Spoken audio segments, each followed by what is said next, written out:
요즘 그 청년들을 보면은요, 서로 만나고 교제할 때 맨 먼저 물어보는 게 있습니다. 그것이 뭐냐면 당신의 MBTI는 무엇입니까? 라고 물어보는 거죠. 물론 누군가는 철지났다고 하지만 여전히 MBTI를 물어보고 그 MBTI의 그 성향에 맞추어서 서로를 대하고 하는 것들이 보편적인 것 같습니다. 참고로 저의 MBTI는 ENTJ라고 합니다. ENTJ 역시나 지도자형이죠. 네. 네. MBTI는 총 몇 가지가 있을까요? 16가지가 있죠. 이걸 통해서 이 사람이 어떤 성격이구나라는 것들을 알 수 있는 거예요. 이처럼 사람의 성격은 각양각색입니다. 그런데 그거 아시나요, 여러분?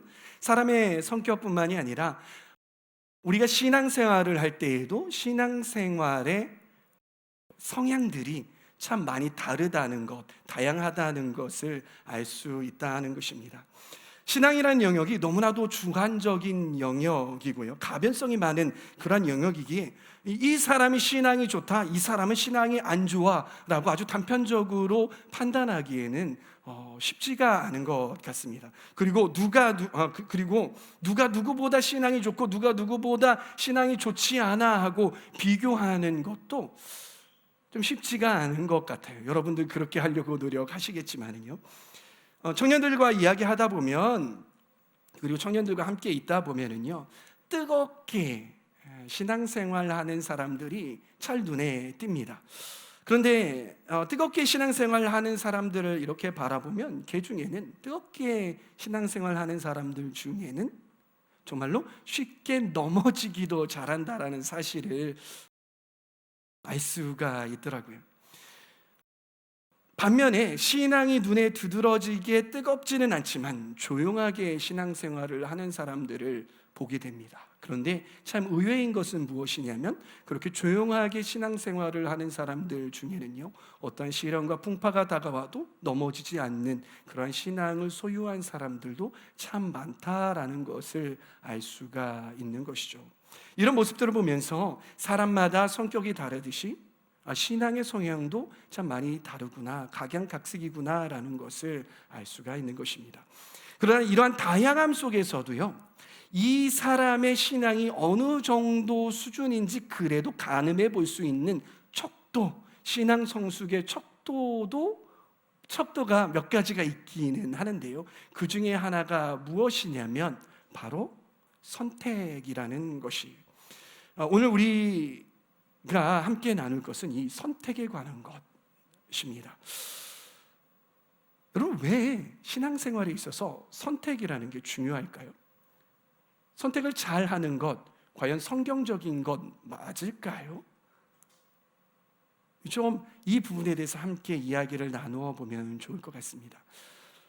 하나님께서 인간에게만 주신 것이 있습니다. 몇 가지가 있는데 인간에게만 주신 것이 있습니다. 그것이 바로 무엇이냐면 자유의지라는 것이, 어떤 동물들에게도 어떤 식물들에게도 주지 않으셨어요. 이 자유의지는. 동물이나 식물들은요, 죄를 짓지 않습니다. 아니, 죄를 지을 수 없습니다. 왜냐하면 그들에게는 죄를 지을 수 있는, 죄를 짓고 안 지을 수 있는, 하나님의 뜻을 벗어나고 안 벗어날 수 있는 그런 권리가 없기 때문인 것이에요. 우리가 자연에 들어가면 뭔가 마음이 편안해지잖아요. 그렇죠? 여러분들이 막 마음의 번민들과 어려움이 있을 때 숲속에 한번 가보시고요, 그럴 때 산을 한번 가보십시오. 그럴 때 어떻습니까? 내 마음 가운데 요동치던 나의 문제들, 그리고 어떻게 보면 또 나의 죄악들, 씨름하던 것들, 이런 것들이 그 당시에는 막 너무나도 크고 힘들고 이거 어떡하지 그러는데, 자연에 들어가면 그런 번민들이 싹 사라지는 것, 그리고 마음이 평안해지는 것을 알 수가 있어요. 그것은 왜 그러냐면요, 자연이 하나님을 대적할 수 없다라고 했잖아요. 대적할 수 없기 때문에 그 영향을 우리가 받고 있는 것이, 그렇기 때문에 우리가 자연에 가면 그런 부분들을 느낄 수가 있는 것입니다. 반면에 우리 인간들은요, 이 자유의지를 가지고 무엇이든 할 수 있습니다. 우리는 무엇도 선택할 수 있습니다. 심지어는요, 내가 나를 아프게 하는 선택도 할 수 있고요, 남들을 아프게 하는 선택을 할 수 있어요. 심지어는요, 사람을 살인할 수 있는 그러한 선택, 사람들을 해칠 수 있는 그런 선택도 할 수 있다라는 거예요. 그리고 또 심지어는요, 하나님을 대적할 수 있는 선택도 우리가 할 수 있다라는 것입니다. 그래서 신학자들은 이 자유의지를 보고 무엇이라고 말하냐면요, 선물인데 위험한 선물이라고 말하곤 합니다. 근데 우리가 생각해 봐야 할 것이 있습니다. 그것이 무엇이냐면, 하나님께서는 도대체 왜 우리에게 이 위험한 선물인 자유의지를 주셨느냐라는 거예요. 우리 인간들이 하나님을 대적할 수도 있는데, 하나님을 등질 수 있는 선택을 할 수 있는데도 불구하고, 하나님께서는 그것을 아심에도 불구하고 도대체 왜 우리에게 자유의지를 주셨느냐라는 것입니다. 하나님께서는요, 아담과 하와가 범죄할 걸 알면서도 선악을 알게 하는 나무를 에덴 동산의 중앙에 두셨다라는 거예요. 왜 그러셨을까요? 탕자의 비유에서요, 둘째 아들이 아버지의 재산 반을 달라고 해서 도망가잖아요. 그렇죠? 일탈하잖아요. 아버지는 그것을 모르셨느냐? 아버지는 그걸 몰랐느냐? 알고 있었죠. 근데 알고 있었음에도 불구하고 왜 자신의 재산을 그 아들에게 반을 뚝 떼서 주었느냐라는 것입니다. 왜 그것을 허락했느냐라는 것이, 근본적으로는요, 우리에게 있어서, 우리 인간들, 우리 청년들, 여러분들에게 있어서 내 인생에 하나님이 형통할 수 있는 방향으로, 우리가 죄짓지 않고 우리가 형통할 수 있는 방향으로만 개입하셔서 우리를 강제로 억지로 이끌어갈 수 있음에도 불구하고, 하나님의 그런 능력이 있음에도 불구하고 왜 우리가 실수할 수 있도록, 그리고 죄를 지을 수 있도록 그대로 내버려 두시느냐라는 거예요. 어떻게 보면 그걸 보면 우리는 하나님께 나는 방치되고 있다라는 그런 생각이 들 정도로, 하나님은 왜 우리를 그렇게 그냥 두시고 우리의 선택을 존중하시느냐라는 것입니다. 왜 그럴까요, 여러분?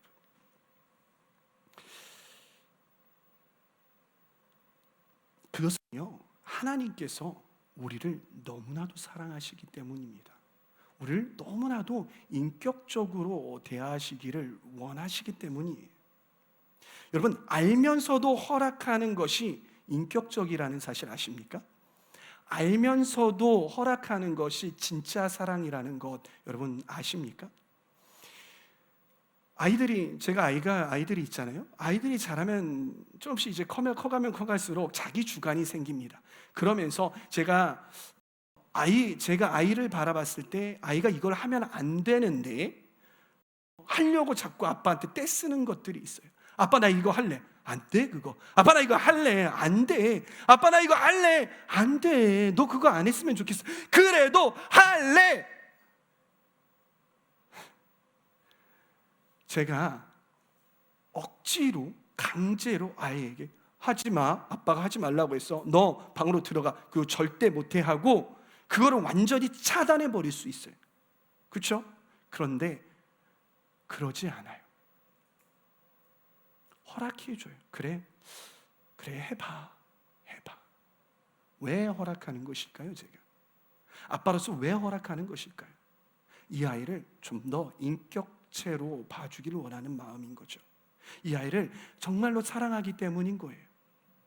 알아요. 이 아이가 실패하고 아파하고 그것 때문에 실수할지 알아요. 그럼에도 불구하고 그래, 그냥 한번 해봐라, 이렇게 이야기를 하는 거예요. 그렇다라는 거예요. 근데 그게 왜 사랑이에요, 여러분? 방치 아닙니까? 그건 사랑입니다. 왜 사랑이냐면요, 그 책임은 이 아이가 잘못했을 때에 벌어지는 책임, 밀가루를 가지고 놀랬을 때 펑 터뜨렸어요. 그걸 누가 치울까요? 아빠인 제가 치워야죠. 엄마가 치워야죠. 책임을 오롯이 부모가 지는 거예요. 그러기에 사랑이에요. 하나님께서 왜 우리를 그냥 두시냐고요? 하나님께서 우리가 망쳐놓은 것, 우리가 mess up 그러한 영역들을 하나님께서 오롯이 책임을 지십니다. 우리 죄에 대한 결과도 하나님께서 어떠한 대가를 치르셨습니까? 독생자 예수 그리스도를 십자가에 내어 주시면서 그 대가를 치르셨죠. 탕자의 비유 보실까요? 탕자의 비유, 그 아들이 그렇게 일탈하는 것 존중해 주었어요. 그리고 어떤 대가를 치렀습니까? 자신의 전 재산의 반토막을 그냥 허비해버리는, 날려버리는 그러한 대가를 치루었다라는 것이에요. 여러분, 이것이 사랑이다. 이것이 진짜 사랑이다라는 것입니다. 기억하시기 바랍니다. 아이들이요, 어릴 때는 엄청 때를 씁니다. 아빠 나 이거 사줘, 아빠 나 이거 할래, 이거 할래, 아 나 싫어, 이거 할래, 꼭 해줘. 쟤는 제일 할 말 없게 하는 게, 옆집에 누구는 해줬단 말이야, 왜 나는 안 해줘? 아빠 이상해, 아빠 미워, 싫어, 해줘. 다음 날에도 해줘, 그 다음 날에도 해줘. 엄청 때를 씁니다. 뭐 사달라, 뭐 하게 해달라. 근데 부모는 어떻게 합니다? 뭐 어떻게 합니까? 알면서도 허락을 해주는 것이죠. 그런데 점점 나이가 들어가면 들어갈수록 이 떼쓰는 횟수, 떼쓰는 빈도가 작아지고요, 떼쓰는 강도가 점점 작아집니다. 나이가 들어가면 들어갈수록. 그리고 성인이 되고 어느 정도 성숙하면, 성숙했다라고 하는 사람들은 떼를 쓰지 않습니다. 떼쓰기 전에 먼저 부모님의 의향을 물어봅니다. 어떻게 했으면 좋겠습니까? 라고 물어보는 것, 그게 성숙한 자녀인 것이죠. 그리고 부모의 의견대로 순종하려고 몸부림을 칩니다. 그게 성숙한 사람인 것이죠. 하나님께서 자유의지를 주시고 우리에게 기대하시는 바가 무엇이겠습니까? 자녀들에게 그래 너가 해봐 라고 했을 때 기대하는 바가 무엇입니까? 그래 너 그냥 망가져, 그래 너 스스로를 해쳐, 이것입니까? 아니라는 거예요. 부모가 원하는 것은, 그래 너에게 그런 자유를 줬으니, 돈을 줬으니까 이걸 가지고 네가 유익하게 됐으면 좋겠어. 그렇죠? 그리고 조금이라도 희망이 있다면 네가 좀 부모님을 기쁘게 해봤으면 좋겠다라는 그런 마음도 사실 없지 않아 있습니다. 하나님은 어떠한 마음이실까요? 우리에게 자유의지를 주시면서 그 자유의지로 하나님께서 우리들을 창조하신 목적대로 그렇게 건강하게, 그렇게 아름답게, 그렇게 행복하게 살아가는 것, 그것 아니겠습니까? 그리고 그 가진 자유의지를 가지고, 하나님께서 주신 그 자유의지를 가지고 하나님을 기쁘시게 해드리는 것 아니겠습니까? 그래서 우리에게 있어서 이 선택이라는 것, 무엇을 선택하는 이 선택이라는 것은 상당히 중요하다라는 것이에요. 그리고 이 선택이 우리 신앙생활에 있어서 신앙 성숙의 척도가 될 수 있다는 것입니다. 저는 저와 여러분들이 올바른 선택하기를 바랍니다. 하나님께서 원하는 선택하시기를 바랍니다. 그래서 신앙이 아주 성숙한 그러한 청년들 다 되시기를 부탁드립니다. 여러분, 여러분들의 인생을 보실 때에, 스스로가 볼 때 여러분의 인생이 어떻다고 생각하십니까? 저는 저의 인생이 20대 때에, 그리고 30대 초반에 저의 인생을 보면서 여기에 나와 있는 것처럼 이렇게 흩어진 퍼즐 조각 같은 그러한 느낌이 들었어요. 왜냐하면 저희 삶 가운데 뭔가 맞아 들어가는 것들이 없는 거예요. 전 왜 이렇게 삶 가운데 아이러니한 일들이 많은지, 왜 이렇게 이해할 수 없는 일들이 많은지, 나의 삶의 파편들이 이걸 어디에다가 두어야 올바로 두는 건지, 이걸 너무나도 헷갈려하고 너무나도 고민이 되었던 거예요. 때로는 내 삶의 문제라는 이 퍼즐 조각을 어디에다 놓을 수가 없어서 계속 들고 있는 거예요. 고민하고 번민하죠. 때로는 우울해하기도 하고 때로는 슬퍼하기도 하고, 때로는 화가 나서 스스로를 정말 자책하기도 하고 그랬던 적이 많았던 것 같아요. 왜 우리 가정은 이렇게 재정적으로 힘들어야만 하는 걸까? 남들 가정은 저렇게 보란듯이 잘 사는데 왜 우리 가정은 이렇게 찌질이도 가난해야 하는 걸까? 왜 우리 가정은 이 모양 이 꼴일까? 왜 나의 아버지를 하나님께서 이렇게 일찍 데려가셨을까?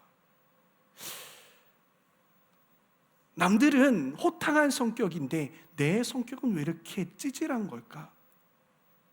나는 이렇게 열심히 하나님 위해서 노력하는데 왜 나아지는 게 하나도 없지? 언제쯤 내 인생에 꽃을 피울 수 있을까? 내 인생은 꽃을 피울 수나 있는 그러한 인생일까? 이러한 고민들을 너무나도 많이 했던 것 같아요. 그렇게 제 삶을 보면서 마치 제 삶이 여기저기 흐트러져 있는 그런 퍼즐 조각 같은, 맞출 수 없는, 맞추기 불가능한 그런 퍼즐 조각과 같은 그런 느낌이었어요. 그 조각들을 이리저리 맞춰 봐도 맞춰지지 않고 어떤 큰 그림이 나오질 않는 거예요. 그러면서 하나님이 나를 창조하신 목적이 있을까? 하나님께서 이 모습을 기대하고 내 삶이 이런 모습이겠다라고 하나님께서 그렇게 창조하신 그림이, 마스터 플랜이 과연 있을까?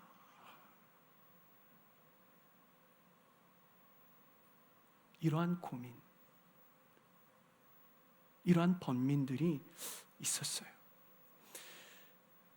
그러다가 20대 후반에 어느 한순간이었어요.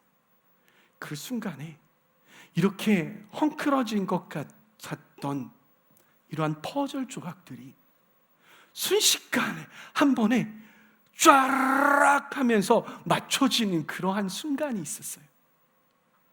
그 순간이 언제였는지 아세요? 그 순간은 바로 제가 성경을 읽고 있었을 때였어요. 그 성경이 어디였냐면, 그 본문이 어디였냐면 바로 요셉 이야기, 오늘 우리가 본문으로 읽었던 그 부분이었어요. 성경을 읽다 보면은요, 어떻게 저 사람은 저런 위대한 선택을 할 수가 있었을까라는 그러한 생각을 하곤 하잖아요. 저에게는 그 중요한 인물이 있었는데 그 인물이 바로 요셉이었답니다. 그 전에는 요셉에 대해서 그렇게 관심이 없었는데 요셉 이야기를 묵상하면서 제 인생에 있어서 아주 중요한 인물로 받아들이게 되었습니다. 성경의 이야기, 영어로 하면 내러티브라는 장르예요. 이 내러티브는요, 많은 어떤 구성의 법칙이 있는데 이러한 구성의 법칙을 많이 따라요. 발단, 전개, 위기, 절정, 결말이라는 이러한 구성을 따르기 마련이거든요. 성경도 그렇게 구성된 이야기들이 참 많습니다. 창세기의 요셉 내러티브를 보면은요, 이 구성이 아주 뚜렷하게 이처럼 보입니다. 발단에서는 무엇을 이야기하냐면 꿈을 꾸는 요셉이에요. 형들이 있는데 꿈을 꾸고 형들에게, 아버지에게 그 꿈에 대한 이야기를 막 이렇게 늘어놓는 거죠. 자랑하려는 거죠. 그러다가 혼나고, 그러다가 어떻게 됩니까? 전개가 되는데 이 요셉이 팔려가는 거예요. 그렇게 전개가 됩니다. 그러면서 위기가 옵니다. 위기가 오는데 어떤 위기입니까? 보디발 장군의 집에서 열심히 섬기고 있는데 그 아내가 이 유혹을 하면서 모함을 받아서 이 요셉이 어떻게 됩니까? 감옥에 갇히죠. 네. 그렇죠. 그러면서 감옥 생활을 하게 되는 겁니다. 그러면서 절정으로 이 이야기가 진행이 되죠. 형들이 총리가 된 이 요셉 앞에서 정말 꿈처럼 절하게 되는 그런 절정. 그리고 결말은 어떻습니까? 이 요셉의 온 집안과 이스라엘이 이 이집트 땅에서 정착해 가면서 살아가는 그 과정. 이것이 이제 이 요셉 내러티브의 구성이거든요. 이 구성에서요, 가장 이 격렬한 곳이 어디겠습니까? 절정이겠죠. 이 절정 가운데에서도 가장 절정인 곳이 어디냐면 우리가 읽었던 본문인 거예요. 본문 보여주세요. 형들이 막 와가지고서는 여차저차 했죠. 그래서 내가 요셉입니다, 아버지께서 살아계시다고요? 이전까지는 형들이 요셉이 그냥 이집트의 총리인 줄만 알았던 거예요. 그런데 이 순간 어떻게 됐어요? 요셉의 형들이 요셉이 자기가 팔아넘긴 동생이라는 걸 그 순간 딱 하고 알아차리는 것이죠. 어떻게 될까? 아마 이 성경을 처음 읽는 사람은요, 막 마음이 막 쫄깃쫄깃해졌을 거예요. 그래? 어떻게 할까? 이 요셉은 어떻게 할까? 여기서 어떻게 반응할까? 그런데 세상적인 가치관, 아니 일반적인 가치관, 기독교인들조차도 일반적인 가치관을 가진 사람은 어떻게 예상을 할까요? 형님들, 내가 형들이 팔았던 요셉입니다. 이제 형들 차례입니다. 저를 팔았죠. 이제 형들 차례입니다. 여봐라, 이자들을 당장 감옥에 가두어라. 그리고 저들이 가지고 온 모든 것들을 다 빼앗아라. 그리고 내가 지시할 때까지 하루에 밥 조금만 줘. 땅구더기에다가 그냥 가둬버려. 내가 받았던 것처럼. 얼마든지 이렇게 이야기할 수 있는 거예요. 우리가 성경을 읽으면서도 그렇게 진행이 되었잖아요. 이상하지 않아요. 그렇지 않습니까? 제가 못돼서 저라면 그렇게 하겠어요. 아니, 그보다 더 악하게 하겠어요. 그런데 다른 이야기를 해요. 요셉은 다른 선택을 해요. 아니, 이 글을, 이 요셉 내러티브, 이 이야기를 읽는 사람의 갑자기 머리를 빵 하고 치는 그러한 이야기를 한다는 거예요. 요셉이 뭐라고 말합니까? 형들이 나를 판 것이 아니라 하나님이 나를 인도한 것입니다. 뭐라고요? 이 글을 읽는 독자는 뭐라고? 아깝잖아. 뭐 이렇게 이야기해? 그동안에 받은 상처들은 어떻게 할 거야?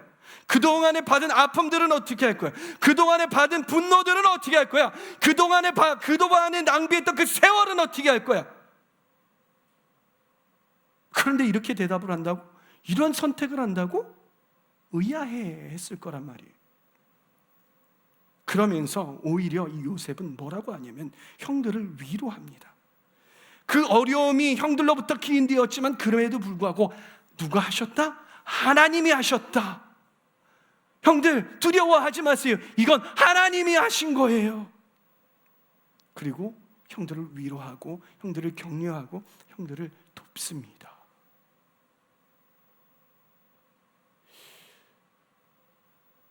당연한 것 같았는데 성경을 생각 없이 읽을 때는 그랬지 저랬지 하면서 당연한 것 같았는데 저의 감정을 이입해가면서 이야기로 쑥쑥 들어가다 보니까 이거는 도저히 할 수 없는 선택인 거예요.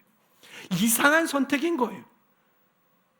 이 글을 읽으면서 너무나도 아쉽고 이렇게 안 했으면 좋겠다라는 생각이 막 드는 거예요. 나라면 그렇게 안 해. 나라면 어떻게 이렇게 해. 바꿔, 지워, 다른 거 써. 하고 싶은 거예요. 처음에 좀 유감이었어요. 그런데 묵상하면 묵상할수록 놀랍다.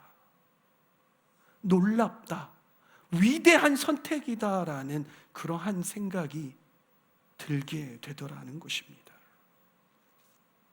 제가 요셉에게 감탄했던 부분이 이 부분이었어요. 어떻게 요셉은 이러한 선택을 할 수 있었을까? 얼마든지 상처에 의한 선택을 할 수 있었어요. 그동안의 울분을 형들에게 쏟아부어도 아무런 이상함이 없었죠.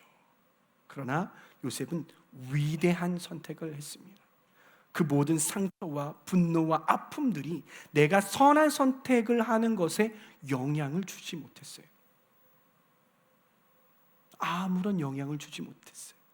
아무런 거리낌 장애물이 되지 않았던 것을 볼 수 있었어요. 그리고 그는 너무나도 자연스럽게, 너무나도 당연하게 위대한 선택을 할 수 있었던 것이죠.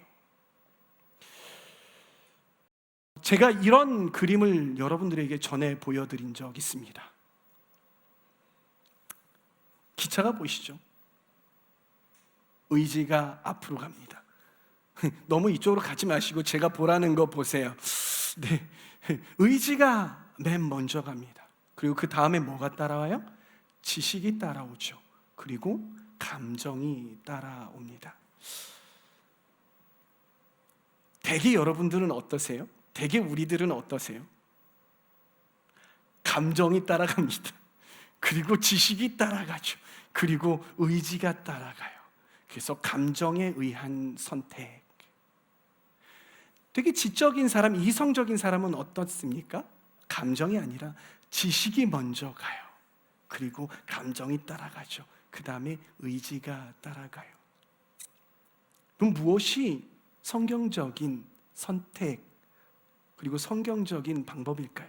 그것은 바로 여기 나와 있는 대로 의지 그리고 지식, 감정 이 순으로 되어야 하는 것이 맞죠.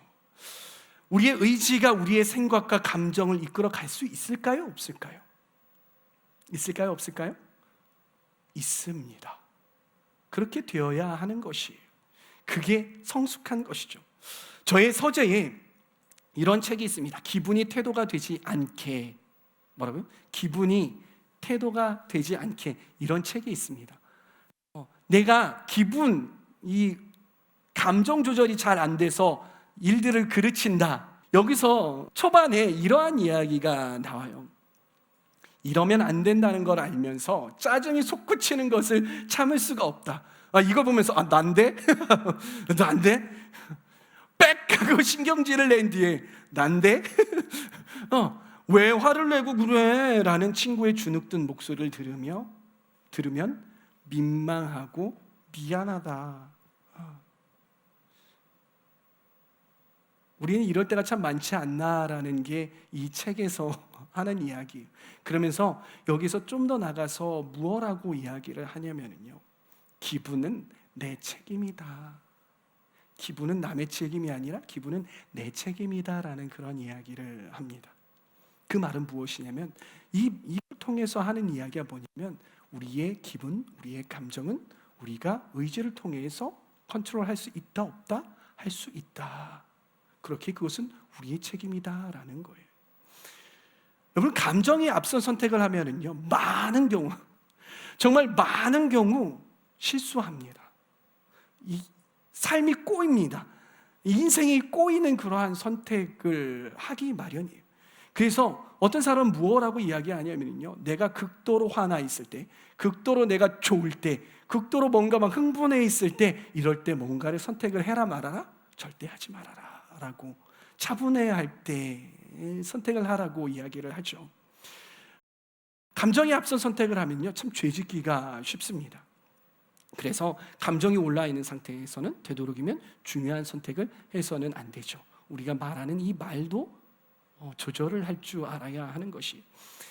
그리고 여기 보면 지식에 의한 선택이 있죠. 지식에 의한 선택을 하면은요, 한 50% 정도? 50% 정도는 그래도 괜찮은 선택을 하는 것 같아요.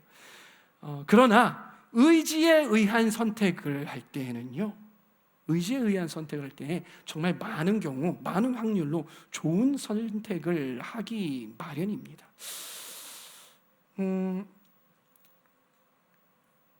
청년들을 가만히 보면 안타까울 때가 있어요. 우리 청년들이 막 감정적으로나 이러한 것들이 참 열정적으로 하나님을 사랑하는 그러한 시기잖아요. 나이가 점점 들어가면 들어갈수록 그런 열정들이 조금씩 사그라들고, 그리고 뭔가 열정보다, 감정보다 주님을 사랑하는 그러한 것들이 쌓여진 어떤 그런 지혜와 이러한 부분들, 마음으로 그렇게 하나님을 사랑하고 그러한 선택을 하게 되는데, 청년들은 참 속상할 때, 제가 이렇게 곁에서 보면 속상한 선택을 할 때가 많아요. 저러면 안 되는데, 저러면 분명히 후회하는데, 저러면 자기가 더 아픈데, 안 그랬으면 좋겠다라는 그러한 선택을 할 때가 너무나도 많아요. 근데 결국 그런 선택을 해요. 그럼 가만히 지켜보면 여지없이 후회하고 여지없이 힘들어하는 그러한 것들. 그런데 목회자인 저는 그걸 알면서도 지켜봐야 되는, 그 뒤에서 기도해야 하는 그러한 마음, 그런 애절인 마음이 있다라는 것 알아주시기를 부탁드립니다. 저는 저와 여러분들이 의지에 의한 선택을 하기를 소망합니다. 아멘. 그러면 우리가 어떻게 하면 의지에 의한 선택을 할 수 있을까라는 것이에요. 성경은요, 우리 인간은 무엇으로 나뉠 수 있냐면요, 영혼, 육으로 나뉜다고 이야기를 하고 있어요. 영육으로 이분법으로 나누기도 하고 영혼, 육, 삼분법으로 나누기도 하는데, 여튼 영혼, 육 이렇게 세 부분으로 나눈다고 해요. 그런데 이 영이 감당하는 것이 무엇이냐면 바로 이 의지라는 영역이라는 거예요. 그래서 우리의 영적인 부분들이 건강하지 못하면 우리의 의지가 약하다라는 것을 알 수 있어요. 만약에 여러분이 어떤 선한 선택을 하려는 마음이 들었어요, 그렇죠? 하나님께 기도하고 나아가잖아요. 주님, 내가 이런 선한 선택을 하겠습니다. 죄 짓지 않는 그런 선한 선택을 하겠습니다. 이것이 옳은 것인 것을 제가 알기에 그것대로 가겠습니다라는 그러한 생각들이 들잖아요. 그런데 이것들이 계속해서 내 삶 가운데에 굳건하게 지속이 되지 못한다면 그건 뭐가 약한 거예요? 의지가 약한 것이죠. 이 의지가 약하다는 말은 무엇이냐면 내 영이 그렇게 건강한 상태가 아니다라고 여러분들이 진단을 내리셔도 좋다라는 것이. 그렇기에 결론적으로 우리의 영이 강해질 때에 우리의 의지가 강해질 수 있고, 그리고 우리의 의지가 강해질 때 우리가 올바른 선택, 하나님의 뜻에 의한 선택, 그러한 선택을 할 수 있다라는 사실을 여러분들 기억하시기 바랍니다. 그러면 어떻게 하면 우리가 그렇게 좋은 선택, 우리 의지에 의한 선택을 할 수 있을까? 그것은 바로 무엇이냐면 성령의 점령된 상태가 되어야 한다라는 것입니다. 어떠한 상태예요? 성령의 점령된 상태. 우리의 모든 전인격이 성령의 점령된 상태가 되어야 우리는 그러한 선택을 할 수 있다라는 것입니다. 요셉이 형들에게 하나님이 나를 인도하셨습니다, 하나님이 하셨습니다라는 그런 고백을 하는 것을 보면서요, 제가 들었던 감동이 있었어요. 제가 깨달았던 게 있었어요. 그것이 무엇이냐면 성령님이 이 순간에 요셉을 덮으셨구나. 그렇지 않고서야 이러한 선택, 이러한 말을 할 수 없지라는 그러한 결론에 다다르게 되었던 것입니다. 그렇지 않고서는 이런 이야기를 할 수 없는 거예요. 그래서 여러분, 우리가 위대한 선택을 하기 위해서는 주님께 구해야 하는 것입니다. 뭐라고요? 성령님, 내 안에 와 주십시오. 나를 점령하여 주시옵소서. 어떠한 선택을 하든 주님께 덮여진 상태에서 선택을 하게 하여 주시옵소서. 주님께 점령된 상태에서 할 수 있도록 주님 인도하여 주시옵소서. 그래서 나의 감정에 의한 선택이 아니라, 나의 상처에 의한 선택이 아니라, 나의 분노에 의한 선택이 아니라, 나의 움츠러든 그러한 상태에서 오는 그런 기분에 의한 선택이 아니라, 내가 세상 가운데 배운 그런 지식에 의한 선택이 아니라 주님께 점령되어서 성령님께서 나에게 말씀하시는 그 음성, 그 성령님께서 나에게 말씀하시는 그 말씀, 하나님의 뜻, 하나님의 의에 의한 선택을 할 수 있도록 주님 역사하여 주시옵소서, 이렇게 고백하며 나아가야 한다는 것이. 그럴 때 우리의 고백은 하나님의 뜻에 의한 선택이 될 수 있다라는 것입니다. 그럴 때야 비로소 우리는 위대한 선택, 하나님의 말씀에 의한 선택을 할 수 있다라는 사실을 기억하시기 바랍니다. 그렇게 주님의 뜻에 의한, 성령님의 음성에 의한 위대한 선택을 하시는, 주님께 덮여진, 주님의 영에 충만한 그러한 상태로 선택하시는 저와 여러분들 다 되시기를 축복합니다. 아멘.